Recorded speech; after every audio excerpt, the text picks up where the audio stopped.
Good morning, Mr. Gutowski. Good morning. Now, let me explain what the arrangements are. There is a select group of people that you're talking to here in Aldwych House. They are members of the public or participants who sit in front of you. The lawyers to your left. There is Mary behind me who will invite you to take the oath in a moment. But beyond this room, there are something in the region of 100 or so people who will be watching on YouTube or live stream throughout the day. So that's your audience. Miss Fraser-Butlin will ask the questions, but first, Mary, would you please invite Mr. Gutowski to take the oath.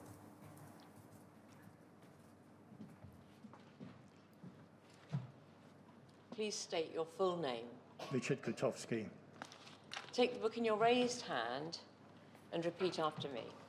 I swear by Almighty God I swear by Almighty God that the evidence I shall give that the evidence I shall give shall be the truth, shall be the truth, the whole truth, the whole truth, and nothing but the and truth. nothing but the truth.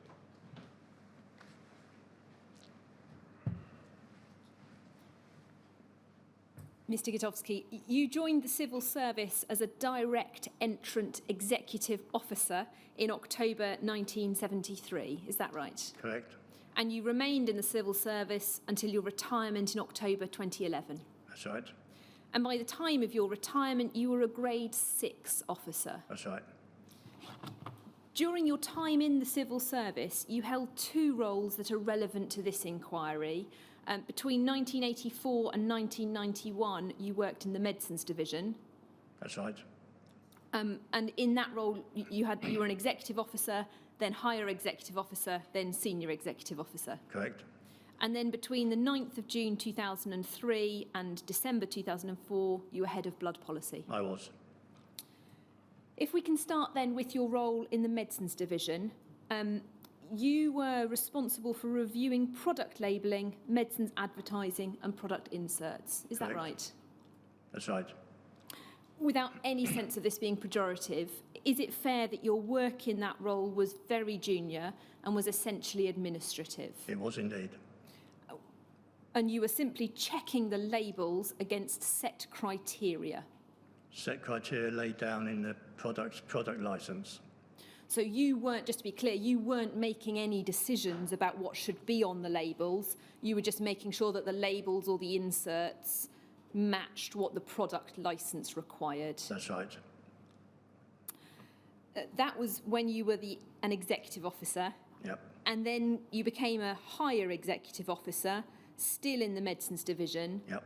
And at that point you set up the litigation unit of the Medicines Division. I did. And that later became the Medicines Control Agency. Yes. In your statement, you describe your role in the unit as acting as a conduit or a single point of contact for information and progressing different pieces of litigation that were ongoing. Again, is that a fair description of your role at that point? That is a fair description, yes. One of the pieces of litigation while you were in that role was the HIV litigation. It was. Did you yourself instruct lawyers or seek specific advice from them about the litigation, or was your role confined to passing information and requests from your senior colleagues? It was the latter. It was passing information and requests.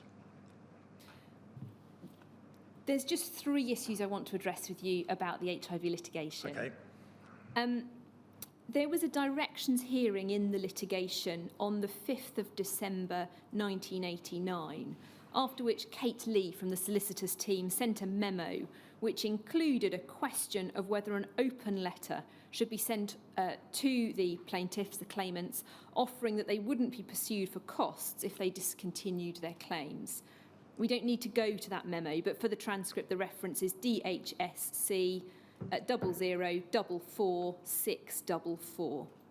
You responded to that memo, and that's what I want to look at with you. Could we have WITN 5292082, please, Paul?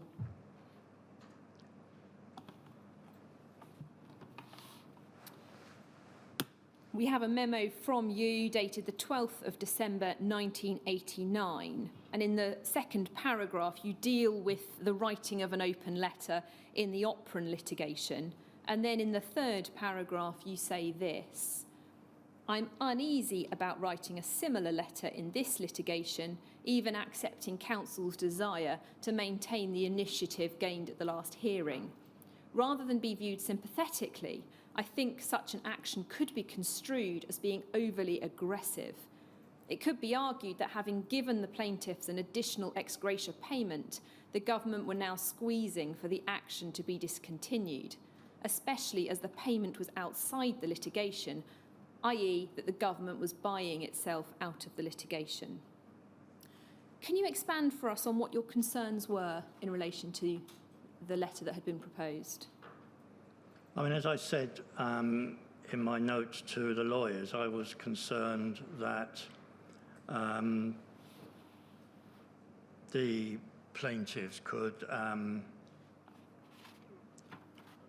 misconstrue the reasons behind the government's wish to send such an open letter, and also the consequences of sending such a letter in the context of other litigation that was ongoing. And what were you concerned about in terms of those consequences? As I said there, it's the payment was outside of the litigation, so the consequences were that other litigants in other areas could see that was a way of taking no-fault action against the government and getting payment.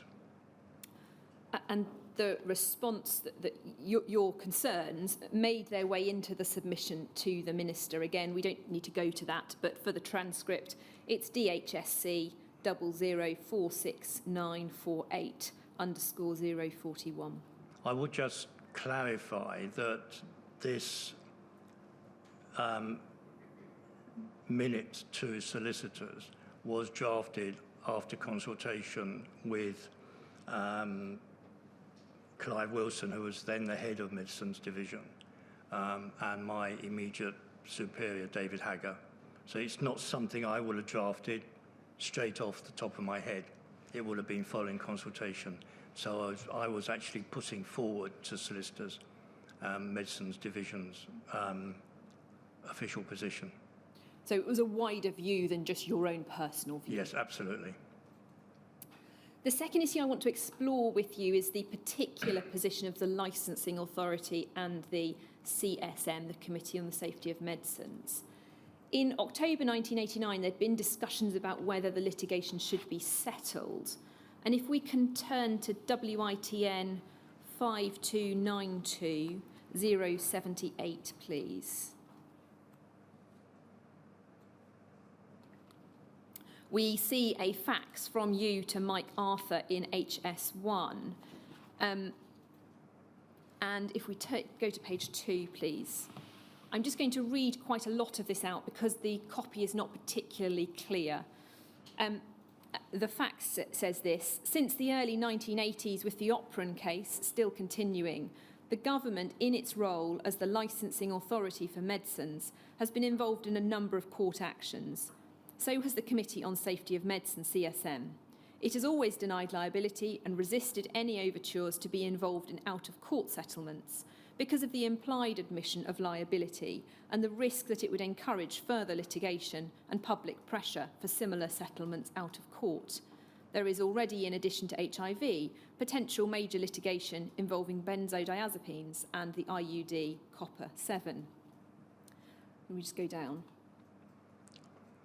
Whilst there may be unique features in the case of HIV, officials do not think that any out-of-court settlement in that issue could be effectively ring-fenced so as not to create a precedent. Any such settlement would need to involve the licensing authority and the CSM. It could not just include the Secretary of State in respect of his NHS responsibilities. It would accordingly be a precedent for similar out-of-court settlement of other claims against the licensing authority and CSM. It would also be likely to encourage further litigation against the authority, which would be damaging to the integrity of the licensing system.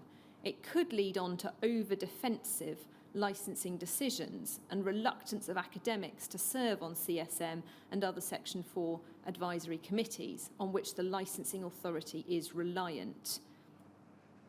And then it goes on to indicate that officials would accordingly advise strongly against an out-of-court settlement in the HIV haemophiliacs litigation. Just returning to that paragraph 2 that we looked at, can you explain what damage you thought might arise to the integrity of the licensing system if there was an out-of-court settlement? I think I should just stress that it's not my opinions being expressed here. It's the opinion of Medicines Division in its role as the licensing authority and also the Committee on Safety of Medicines.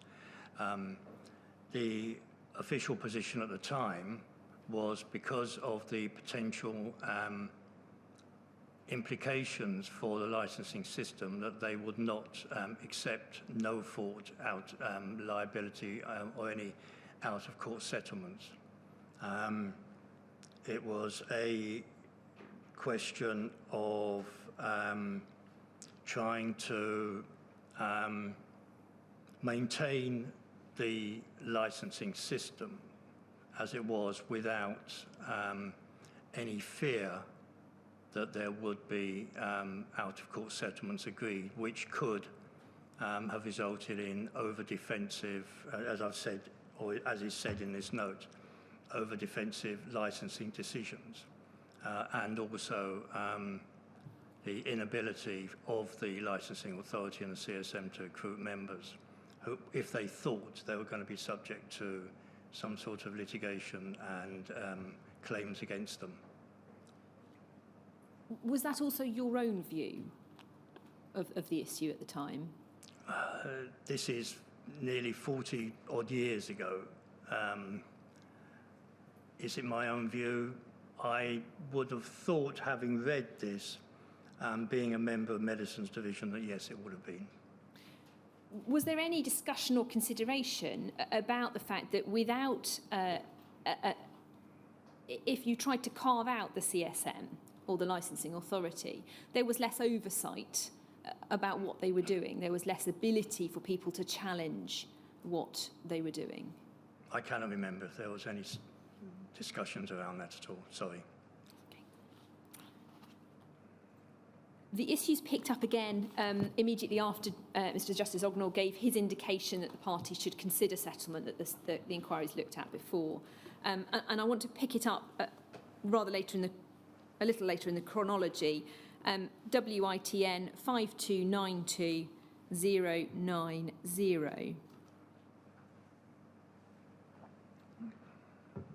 It's a memo from the 7th of November 1990. We can see on the top right that it's from you. And we pick up the first paragraph.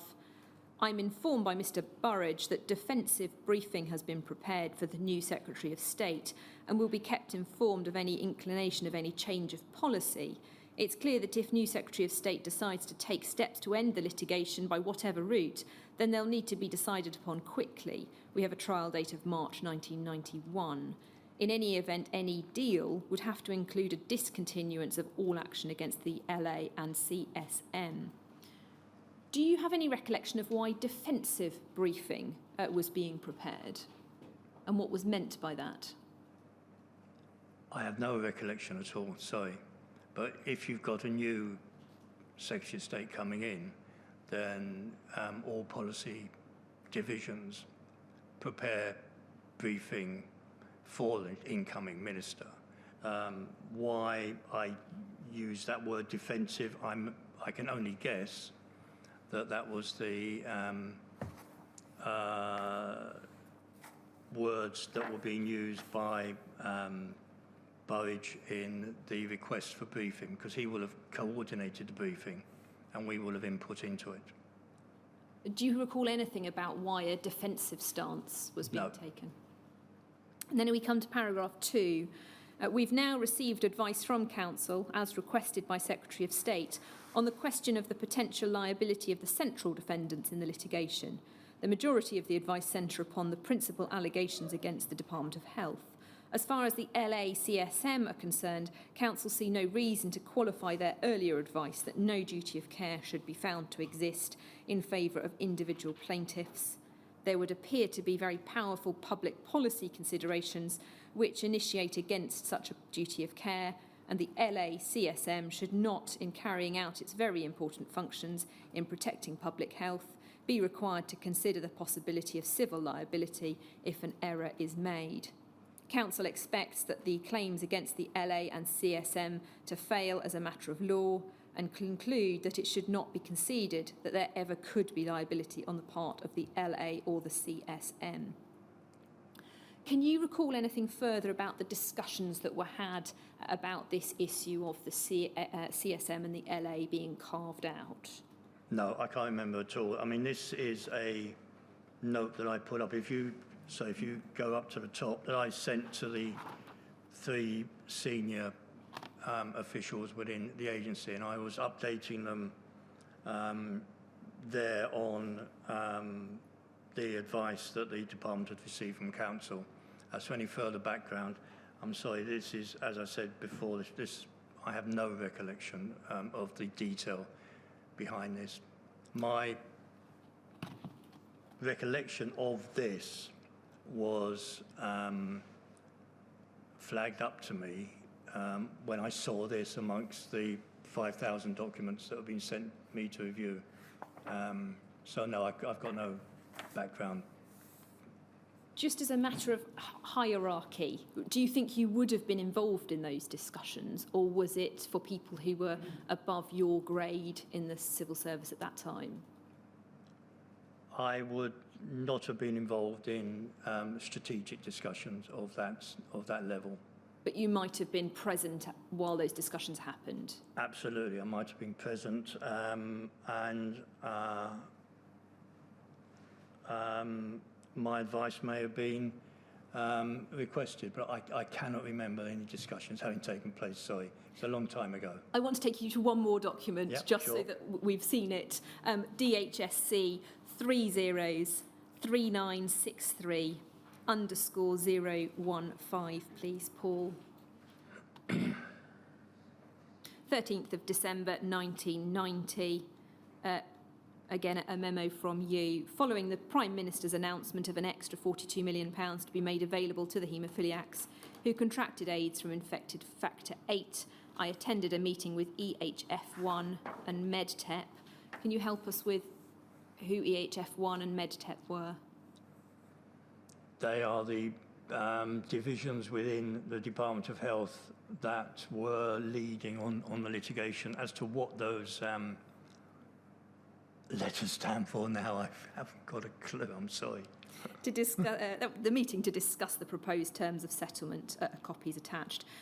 And then this. The terms of settlement concentrate on the category of the infected haemophiliac, the amounts payable, the social security disregards and the legal aid's costs situation.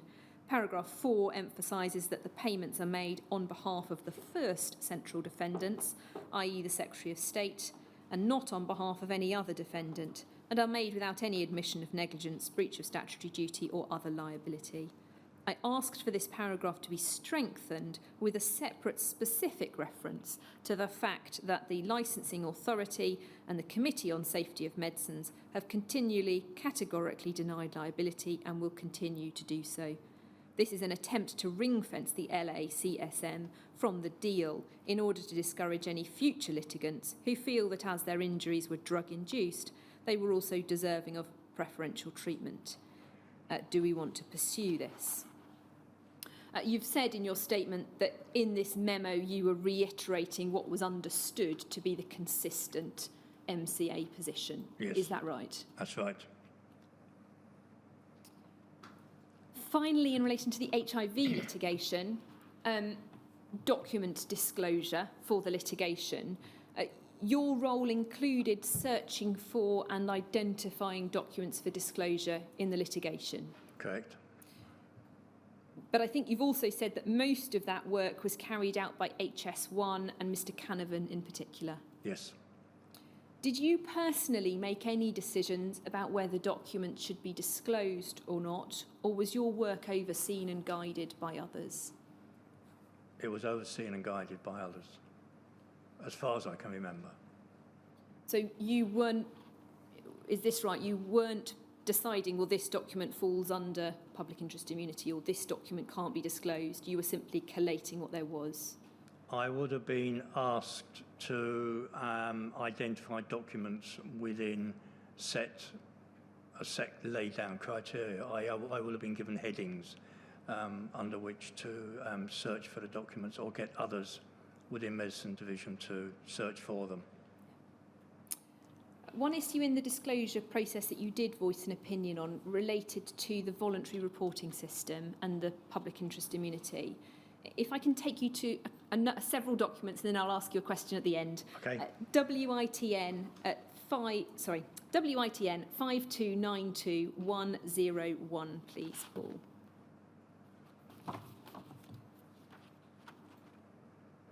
And it's page 2 that I want to go to. It's a memo from you, the 15th of May, 1990, and it's paragraph 3.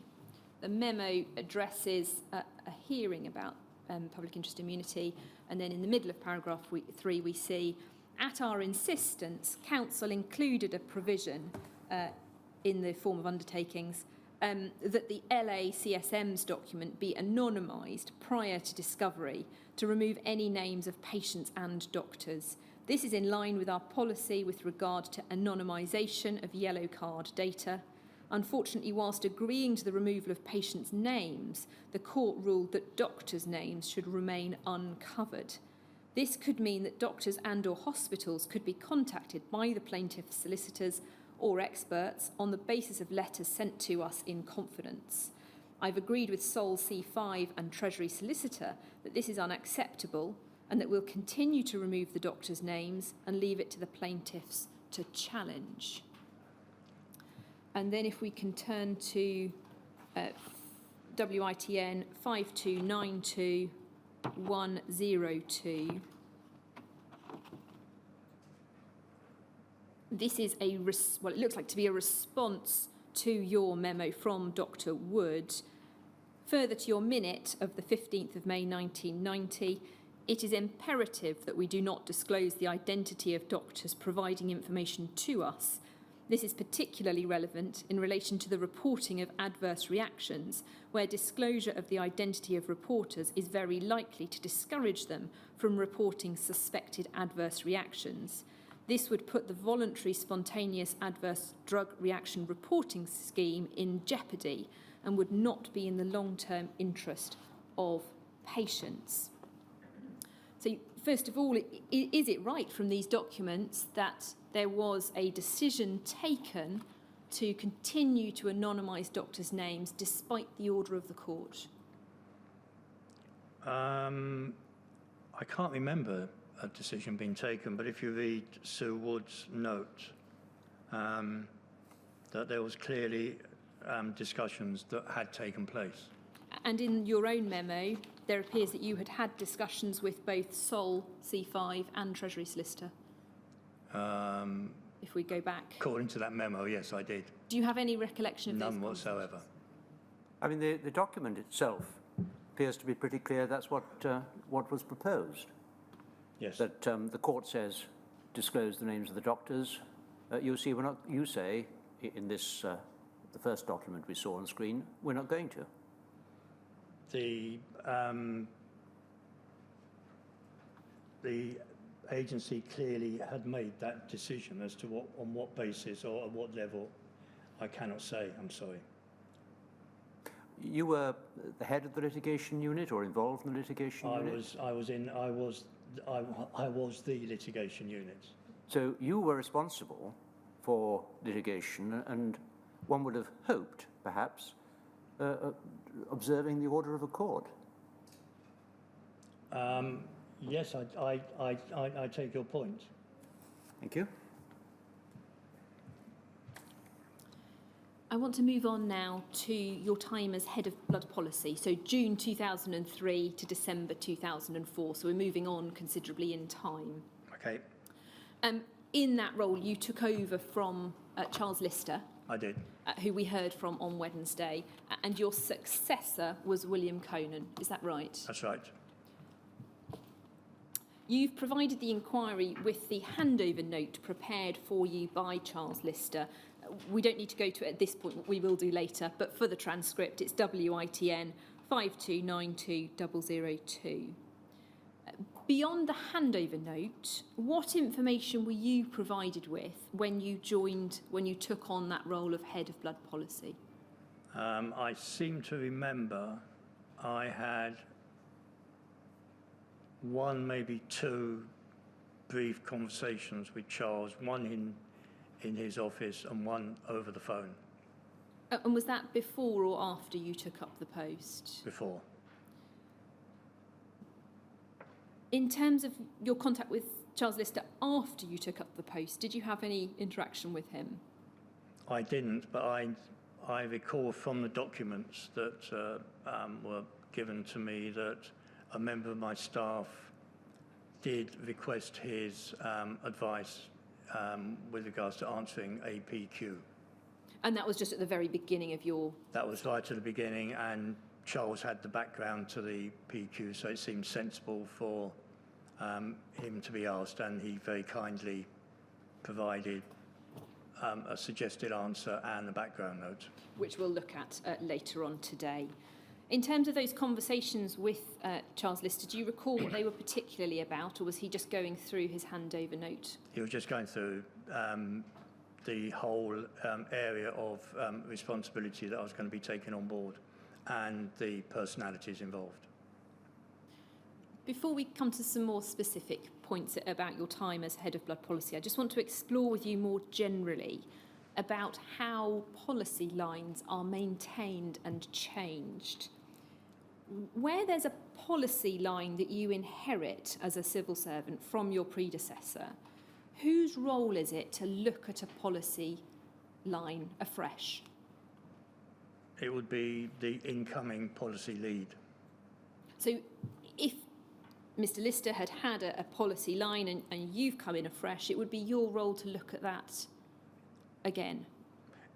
If something turns up to make it, or that there needed to be a need to revisit that policy, you wouldn't revisit the policy just because you happen to be new in the post. Something would have had to have happened for you to say, well, maybe things have moved on since then.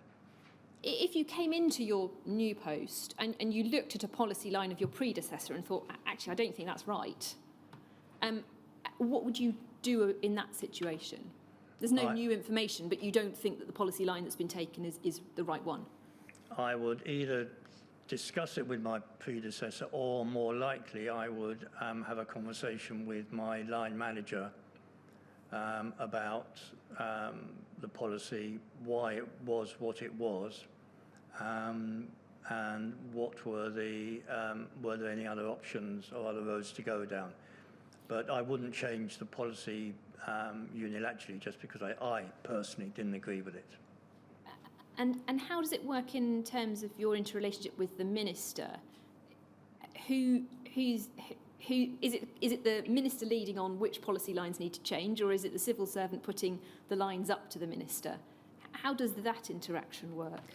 Normally, the civil servant would, if they felt that there was a need for a policy to be changed, the civil servant would, following agreement with all other interested parties, the policy lead would put a submission up to the relevant minister who had that particular portfolio with a suggestion that perhaps the policy needed to be revisited for what X, A, B, C, D, E, F reasons, and that perhaps the new policy should be this, and it would then be for the minister to agree. So it could go, civil servant thinks it needs to be changed and it goes up to the minister. Presumably it can go the other way as well, the minister saying, I think this policy line needs to be looked at. Civil servants, please can you prepare me a submission? Absolutely. Ministers at times will, on the basis of lobbying to them or discussions they've had with MPs, go to an official and say, look, I'm coming under pressure, can we look at this afresh? Or an incoming new minister may decide they don't like the current policy and ask officials to look at it afresh, or you've got a new incoming government. And so if the system's working well, that process should be from both sides, both the civil service and the minister. Absolutely. Going back and forth. I want to move on to the hepatitis C financial assistance question. You've said in your statement that when you started your role as head of blood policy, you were aware that there had been considerable political pressure to set up an ex gratia payment scheme for hepatitis C sufferers. How did you come to be aware of that? I cannot remember. I'm assuming, and this is a guess on my part, and I do apologise for that, it was mentioned to me in one of the two discussions I had with Charles Lister. It wouldn't have been any from any other source. But I'm sorry, I can't remember. That's okay. If we pick up an email from very early on in your time in the role, I think it's probably a matter of days of your appointment, could we have DHSC 5541406, please, Paul?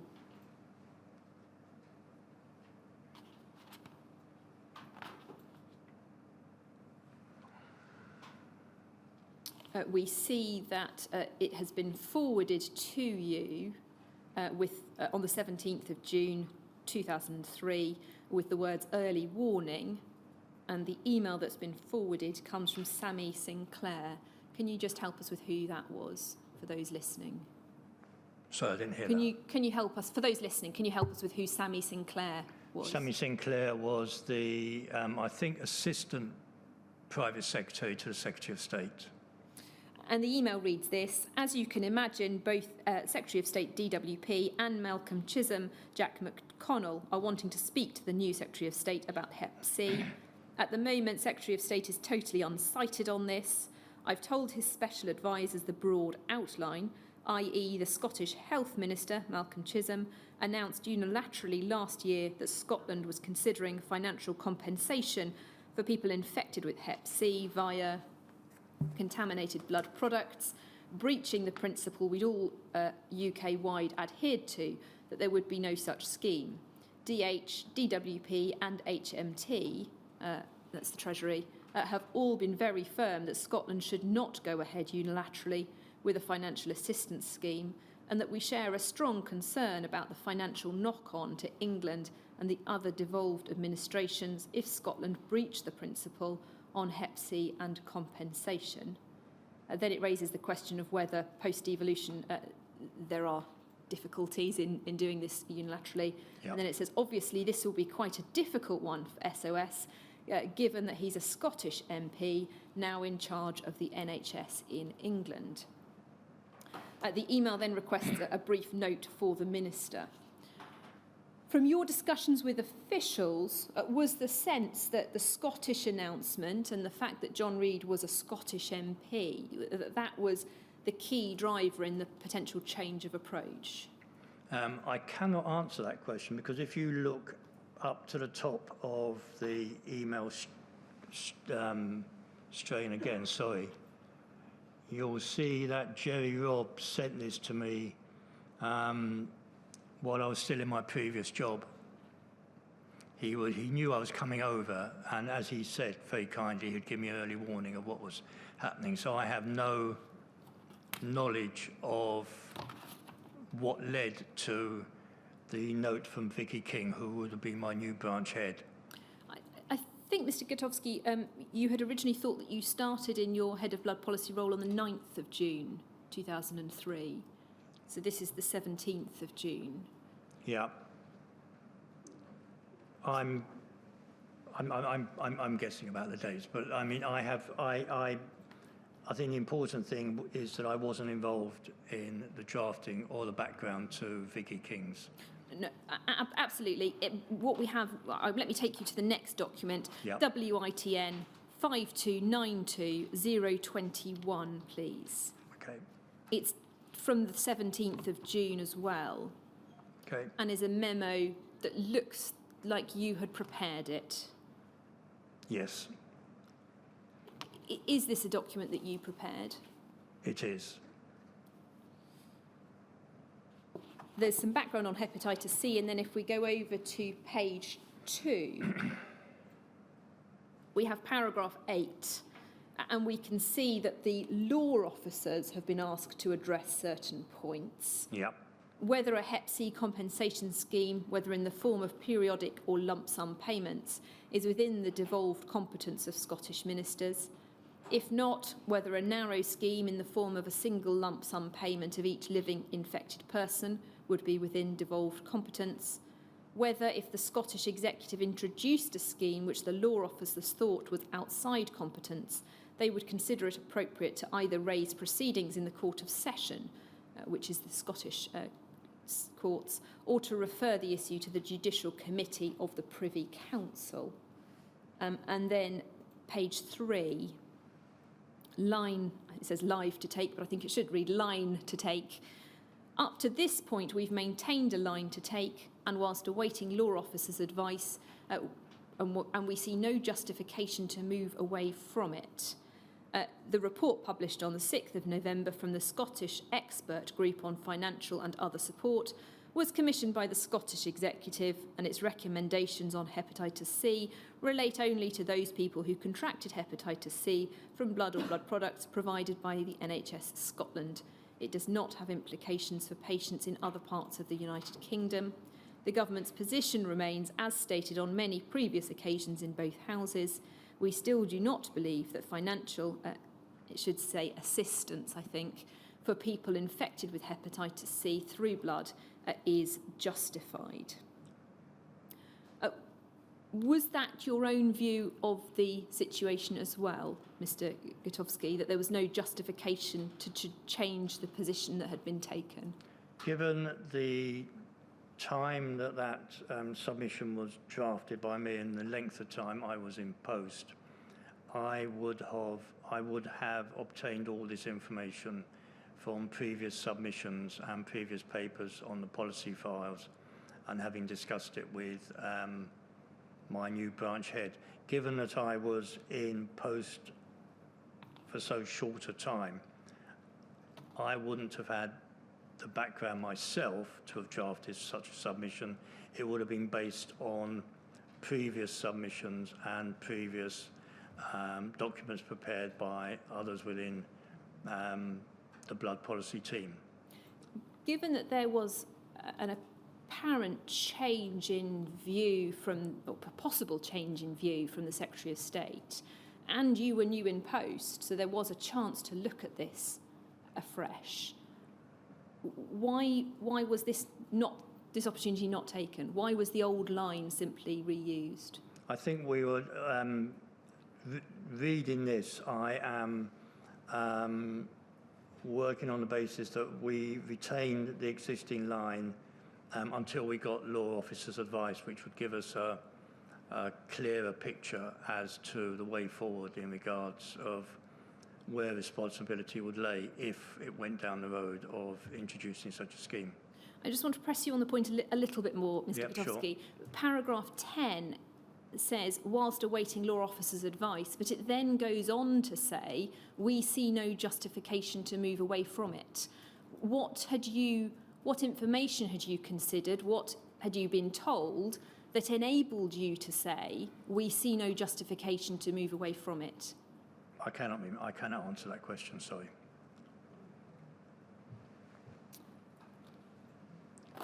Well, what you might be able to answer is whether you would have written that without there having been some discussion. I would have had discussions with senior officers within Health Protection Division before I wrote such a submission. So what you got back in terms of feedback to you before you wrote this was that they saw no justification, and therefore that's what you put in the note. Is that absolutely fair? That's fair. Yeah. And does it follow that there was no consideration of saying, well, we're keeping it under review? I'm afraid I can't answer that. I just cannot remember, sorry. If we then move on to DHSC 5320726, please.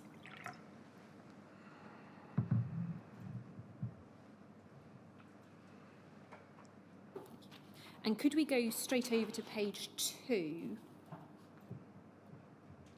At the bottom of the page, the 20th of June 2003, your email to Sammy Sinclair. As requested, I attach a copy of Sol's initial comments on law officers' opinion.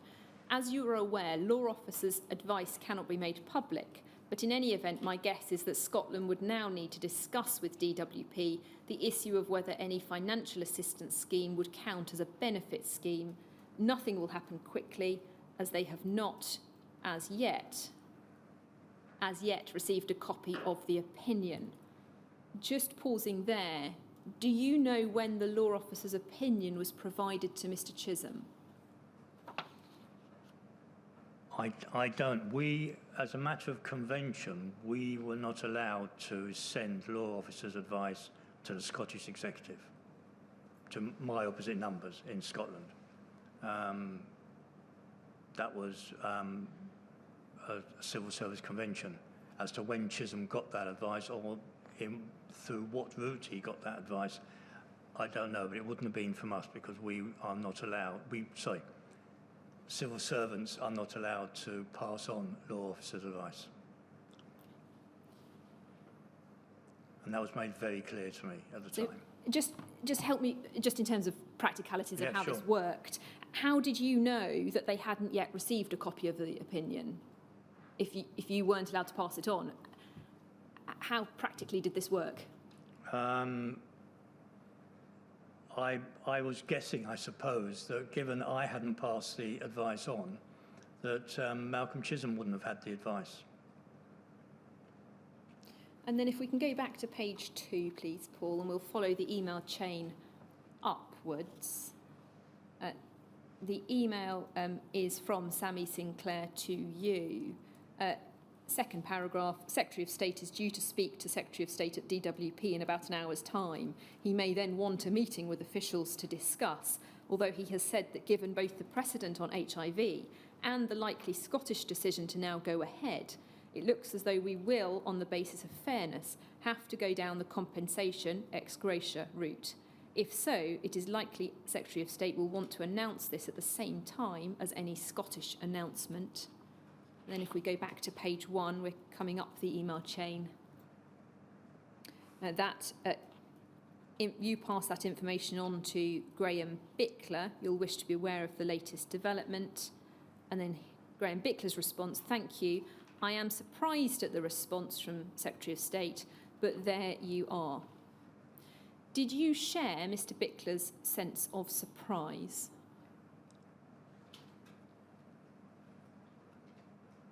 It's a difficult question. I suppose I was slightly surprised in that there was hardly any submissions or advice that had gone up to Secretary of State with regards to the direction of travel that the UK government should take on this issue. It seemed to be a unilateral decision by the Secretary of State. I'm guessing, I'm purely guessing there, and I honestly cannot remember. What I can say is that I completely forgotten this email exchange until I'd seen the documentation that you provided or whoever provided to me as part of this process. It's not something that had registered in my mind as something that Graham had said at the time. And just help us with who Graham Bickler was. I hope you weren't going to ask me that question. I can't remember. I think he was a branch head within the Health Protection Division at the time, somewhere. His email, his tag is PH6. Yeah, I think my tag was PH6, so he could have been a branch head. I think it was clearly a branch head somewhere within health protection, but I cannot go beyond that, I'm sorry. But he was clearly involved in it, otherwise there wouldn't have been this communication between us. And there's obviously a sense of surprise for Mr. Bickler, and as you say, perhaps some surprise for you in terms of there not having been detailed submissions in advance. Did that have any practical implications going forwards? For example, did it mean that there'd been less preparatory work done by the time of the public announcement that might otherwise have been completed in any other circumstances? Absolutely, there was no preparatory work had been done because it was not something that was on any official's horizon, that this was work that had to be taken forward. And if you go back, you mentioned it earlier, Charles Lister's note, handover note to me. Yes, we can pull it up if you want. Yes, that'll be very helpful, thank you. WITN 5292-002, please.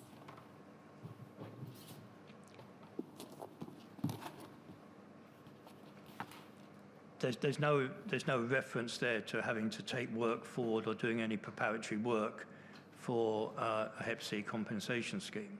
If we just, for the sake of those listening and watching, if we simply go through, if we go through the document and note the headings, we've got key contacts, programme budgets, National Blood Authority, then we turn the page and we have notes on meetings, change of name, NBA board meetings, appointment of board members. Then the next page, we have headings, Bioproducts Laboratory, BPL, EU Blood Directive. Then we have National Commissioning Group on Blood, the MSBT, the CMO's National Blood Transfusion Committee, CJD Incident Panel, Fresh Frozen Plasma, Recombinant, and then we do have a heading on the last page, compensation for haemophiliacs with hepatitis C. And perhaps we can just read that so that everyone is aware of what's here. You already know the background to this. Just pausing, is that from a conversation you had with Mr. Lister? Yeah. And then the current position is that ministers are sticking strongly to the no compensation line, but Scottish ministers have weakened. Political pressure in Scotland forced them to set up an expert group which recommended a fairly generous compensation scheme. After the expert group reported, Malcolm Chisholm, the Scottish Health Minister, went public with a lesser offer of cash. Secretary of State asked us to see if a way could be found to stop this. The result was a legal challenge, saying that any payment scheme to haemophiliacs would be a social security scheme and therefore outside Scotland's devolved powers. This issue is currently with the law officers for a determination, and we're expected them to give a view very soon. If they decide in Scotland's favour, DWP will then need to decide whether to disregard such payments for social security purposes, as is the case with the Macfarlane Trust scheme. Yeah. So on the basis of that, there'd been no preparatory work because it wasn't something that it was felt was that Charles and the predecessor then felt needed to be done whilst we were waiting for the law officer's advice. Because of all the other responsibilities, as you'll see on that list, it was a sense of, you prioritised the work that needed to be done, and then when something needed to be done, then you put it on the list and gave whatever resources you needed to it. But in answer to your original question, no, there had not been any preparatory work done. And would that be unusual for there to be a public announcement of something significant and for there to have been no preparatory work in advance? Yes.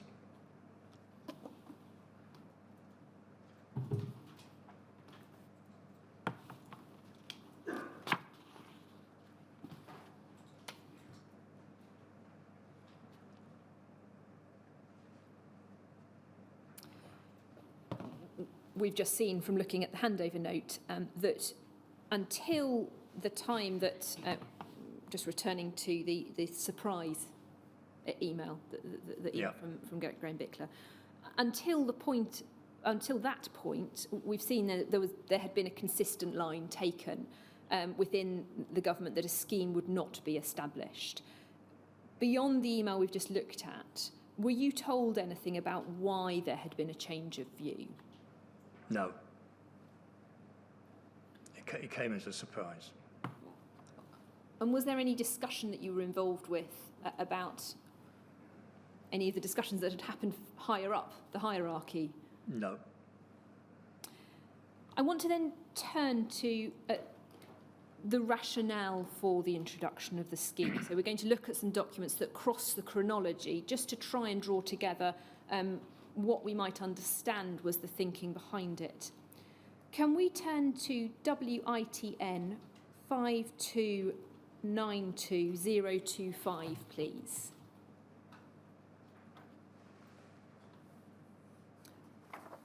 This is the press release from January 2004 when the details of the scheme were announced, not just the fact of the scheme, but the details. Yeah. And we see at the bottom of the page a quote from Mr. Reid. I'm pleased to be able to announce the details of this scheme today. I felt it was important that English hepatitis C patients should receive these payments on compassionate grounds. It's clear that providing assistance is the right thing to do. I believe that these are fair and reasonable payments, and I hope they will help alleviate some of the problems people who have been affected in this way are experiencing. And then if we can go to DHSC 5328495, please.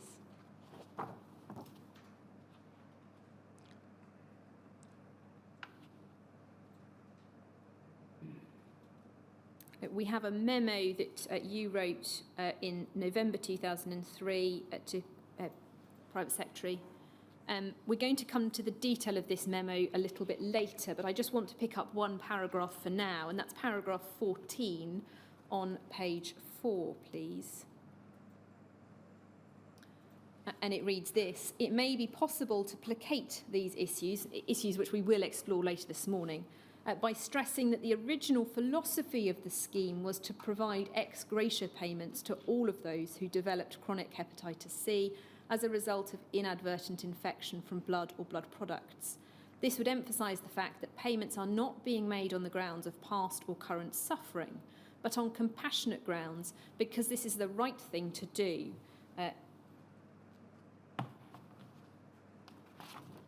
And then I will ask a question at the end of this. If we can look at DHSC 5328644, please.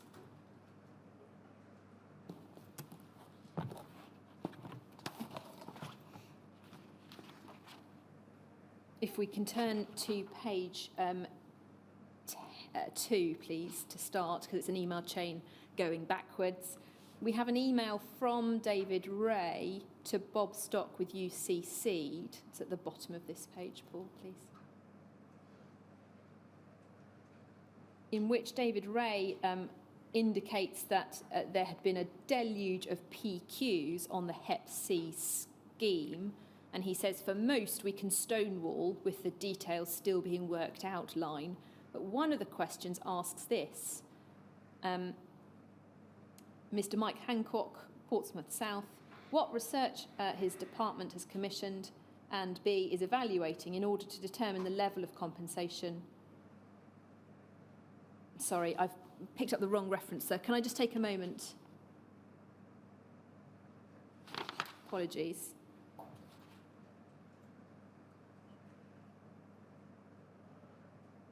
Yes, no, I haven't. Let me start again. Apologies, sir. We're looking at an email from David Ray to Bob Stock about a PQ that had been asked. And David Ray says this: we can see that we, if not evaluated, then certainly considered the Lord Ross and HEMSOC working group recommendations, but we certainly haven't commissioned anything.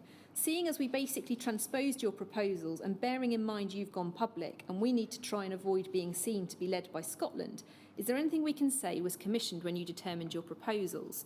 I don't remember you saying that any studies were undertaken, more that you based the proposals on the Lord Ross Awards, but just in case. We'll come back to the Lord Ross point, but there's then a reply to David Ray from Sandra Faulkner because Bob Stock was on leave, and she provided a line to take that had been used in a meeting with Philip Dolan. And it's the last paragraph of this email.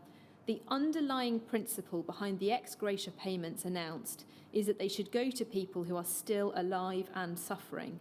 Have to weigh the issue of making a fair and reasonable payment to these people against all the other demands on the health budget. So we see there Ms. Faulkner's explanation about the underlying principle.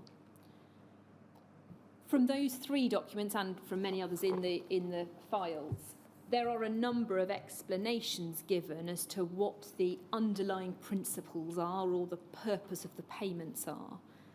Firstly, in relation to the references to payments being made on compassionate grounds, but not being because of past or current suffering, and that was in your memo, can you explain then what the payments were for? What was meant by compassionate grounds?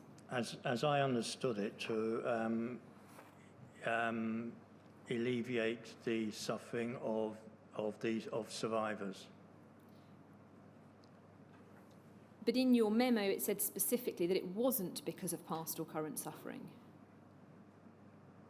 Can we just go back to that? Yes, of so course. We can focus on the actual words. Of course. It's DHSC 5328495. And it's page 4. The paragraph 14. This would emphasise the fact that payments are not being made on the grounds of past or current suffering, but on compassionate grounds, because this is the right thing to do. And I'm just keen to explore with you, Mr. Gutowski, what you meant by compassionate grounds and not being made on the grounds of past or current suffering. I can't answer that. On the face of it, it's inconsistent, isn't it? Because if you're going to be compassionate, you're compassionate for something which is generally suffering. But here, your memo, it may not have recorded what you meant to say, but what you do say is this isn't about suffering, but it's about compassion. And that seems to me inconsistent. Am I wrong? I don't think you are in rereading it now, but I'd obviously had something in my mind when I wrote it at the time, but I cannot explain what. I mean, I know the use of the word compassionate grounds, or the two words, was something that was contained within the Secretary of State's press release statement. So it could be that I lifted that without realising the consequences of using the words within the context of this paragraph. Yeah. But I can't explain what my thought processes were at the time. From the papers, it seems there might be three possibilities. That the rationale was that the monies were being given because of past, current and future suffering. For the fact of the infection, irrespective of suffering, or to mitigate some of the financial disadvantages arising from the infection. Do you have any recollection of a discussion of whether it was one of those or a mixture of all of them? I've got no recollection at all, I'm sorry.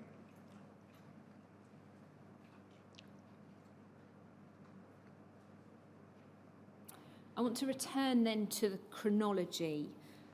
The email from Mr. Sinclair indicating that the Secretary of State was minded to establish the scheme was on the 24th of June 2003. We looked at that.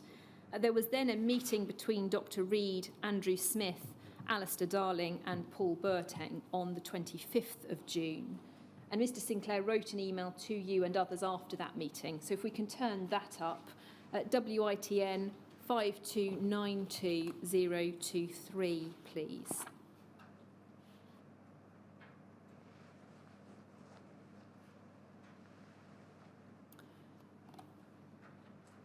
Secretary of State has just met with Andrew Smith, Paul Burteng and Alistair Darling to discuss Hep C compensation.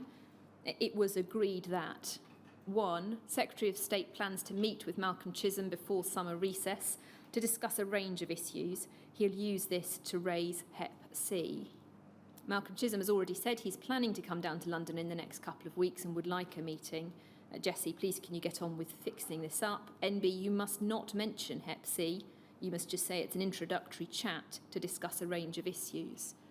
Do you remember any discussion about why it must not be told to Mr. Chisholm that the conversation would include hepatitis C? No. And then 2, in terms of how Secretary of State raises it with Malcolm Chisholm, the plan will be to let him know the legal advice has been received, that they've ruled it is a devolved matter, and to agree a process for how we handle this, ideally getting agreement that officials in the various departments work together over the summer to develop a realistic, in cost terms and possible phasing terms, to help manage the costs further, with a view to a UK-wide announcement being made in September. We can see that phrase that the scheme needed to be realistic in cost terms and possible phasing terms. What was your understanding of what that meant?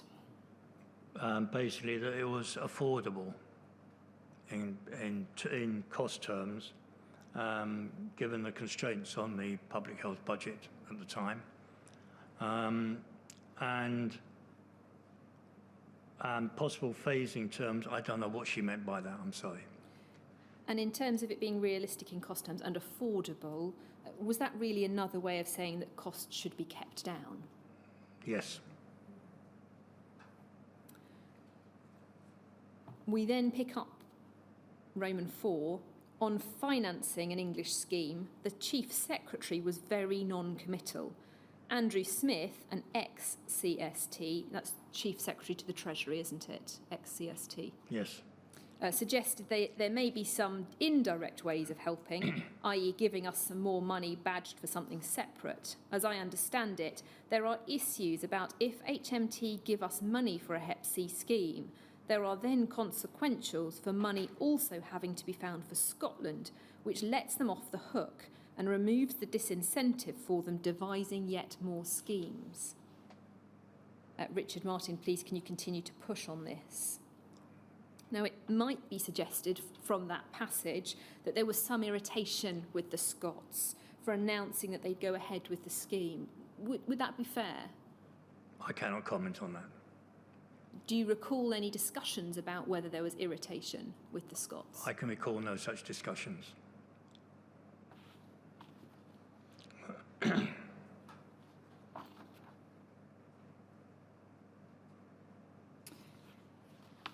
Can we then turn to WITN? WITN at 5292023A.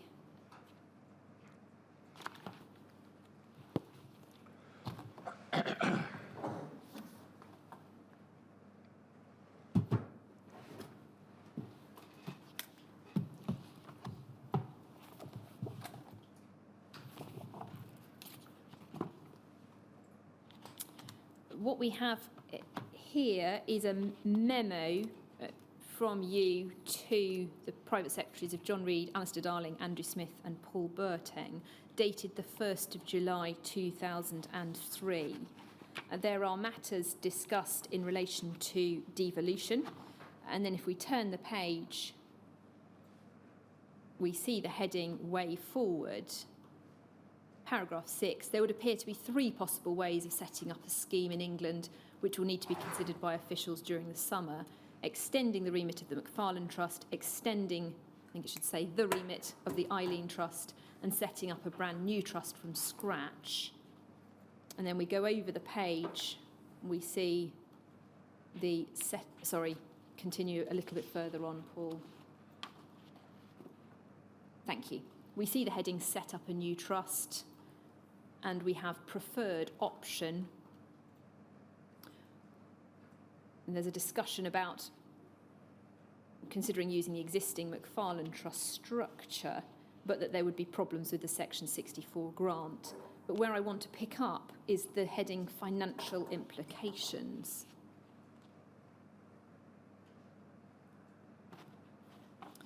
and we see this.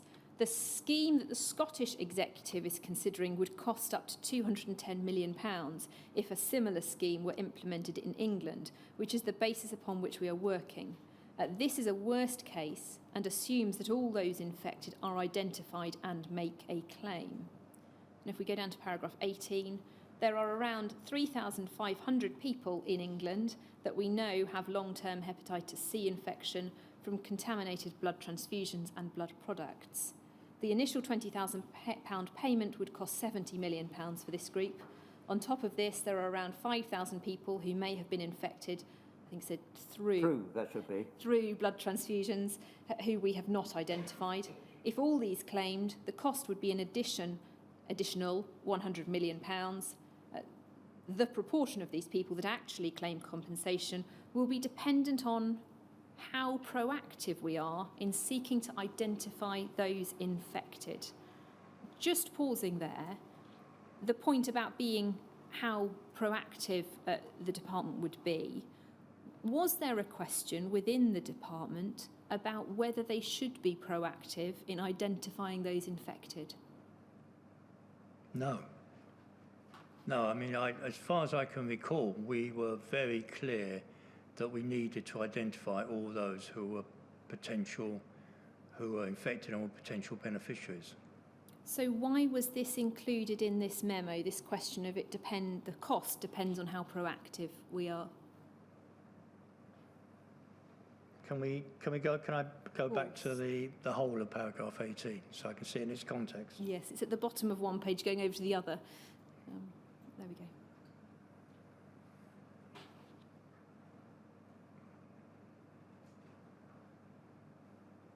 Right, then can you go up to the other bit that you're asking me about?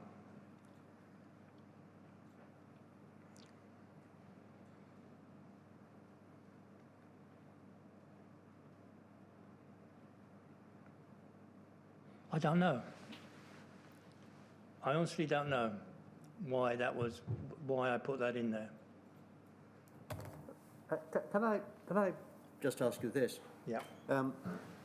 If we go back to where this starts, the previous page, please.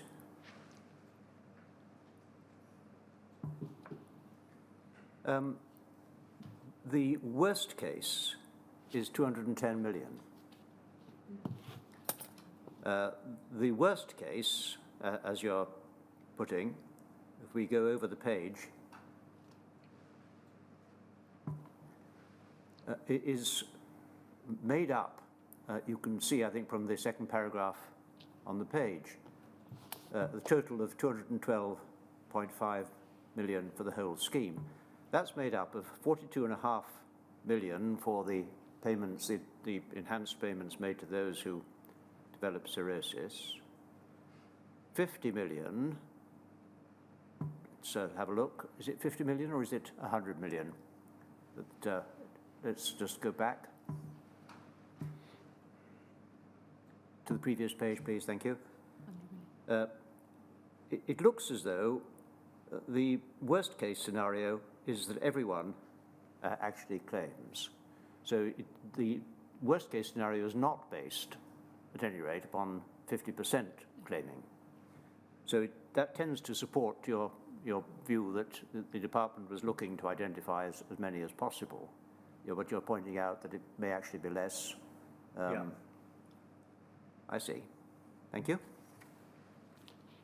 And then if we go back to go forwards a page, please, Paul. Thank you. We see the heading Possible Financial Pressures. The proposed scheme makes no provision for making payments to the dependents of people with hepatitis C who have since died. The scheme proposed by the Scottish expert group did propose payments for dependents, and it is possible that we will come under pressure to extend the scheme in such a way. This would increase the costs substantially. It's also possible that we will come under pressure to increase the value of the scheme towards that proposed by the Scottish experts group. Again, this could increase costs significantly. If the scheme is administered by the Macfarlane Trust, which pays dependents of HIV sufferers, it would be difficult not to argue against similar provisions for hepatitis C sufferers. Yeah. In relation to that, Final point about dependents, was that also your view at the time? As to whether dependents should be included within Indeed. the scheme. That if the scheme was administered by the Macfarlane Trust, it would be difficult not to have similar provisions in relation to hepatitis C. It was one of the considerations we would have had to take on board if the Macfarlane Trust did administer the scheme. And then we carry on funding the scheme. As the law officers have ruled that this is a health issue, the costs of the scheme in England would need to be borne by the Department of Health. The Treasury have said that no additional funding would be available for a hepatitis C compensation scheme. Any such scheme would need to be funded from SR 2002 settlements. We will need to work with the devolved administrations to attempt to reduce and or reprofile the cost. Again, is it fair that from this document, cost was a key issue of concern for the department? Yes. And that there was specific work being done to reduce and or reprofile the costs? I think there was considerable work being done to, first of all, identify the costs of the scheme, and considerable work being done to try and identify as to where the money would come from within the Department of Health 2002 settlement, because the Treasury had made it very clear, and there's a note from Paul Boateng about this in the papers somewhere, that there will be no additional money, and there would be knock-on effects if the department tried to apply for more money to pay for the scheme. So yes, I mean the financial considerations were to the fore during the discussions. What I'm interested in, Mr. Gutowski, is the use of your words. The attempt we will need to work with the devolved administrations to attempt to reduce the cost. Why did that word appear in this memo? Why were you intending to do work to reduce the cost, or what work was planned? I think we were looking, and again, I'm going deep into the memory banks here, because there was lots of discussions about lots of issues surrounding this scheme. I cannot recall any specific discussions, but clearly we had to have discussions to identify what the costs were and to see whether each of the four devolved administrations could afford them, because it wasn't just a case of affordability within England, although I was obviously concerned about that. What had to be also put into the equation is whether Scotland, Wales and Northern Ireland could also afford to meet their portion of the costs, because they would have been charged with identifying their potential beneficiaries and to find the money to pay for them. It wasn't a case of England having to find the money. But going back to your original question, sorry. I can't say what work was done with regards to attempting to reduce or reprofile the costs. We've seen in this document there's frequent discussion of the Scottish scheme and the Chisholm proposal of a lump sum of £20,000 and then a further £25,000. Yep. And in the earlier draft of the submission, I'm very happy to take you to it if you'd like to see it. For the transcript, it's DHSC 0046315_030. In the earlier draft, under the heading Conclusion, the Secretary of State is asked to agree that to mirror the Scottish scheme, including if they decide not to pay any payments to dependents. That was the wording used in the draft. If we look at this document on paragraph 29, just one more page forward, please, Paul.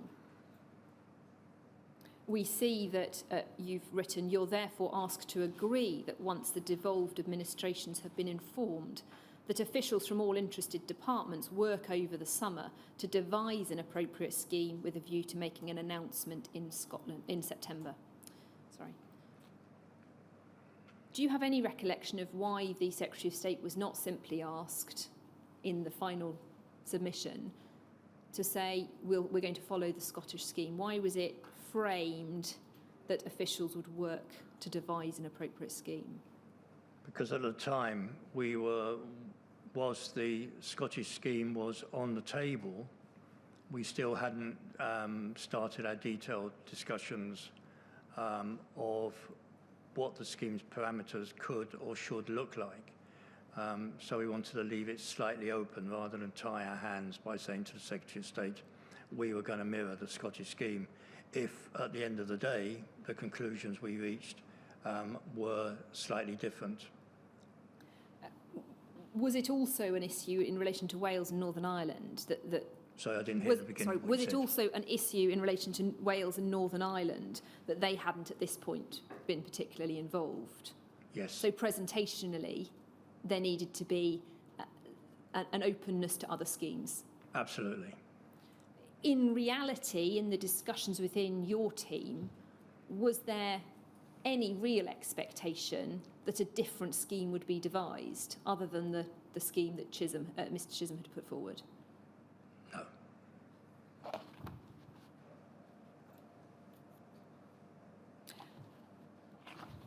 So I'm about to move on to a different document in the chronology, and I wonder if now is a good time to take a break. Yes, it is. Now, Mr. Gutowski, this is the first of what will be a number of breaks in your evidence. What you must not do is discuss the evidence you have given, or any evidence that you think you may yet be asked to give, with anyone, whoever that anyone is. But you can talk about anything else you like. Thank you. And we'll take a break now until 11:45. 11:45.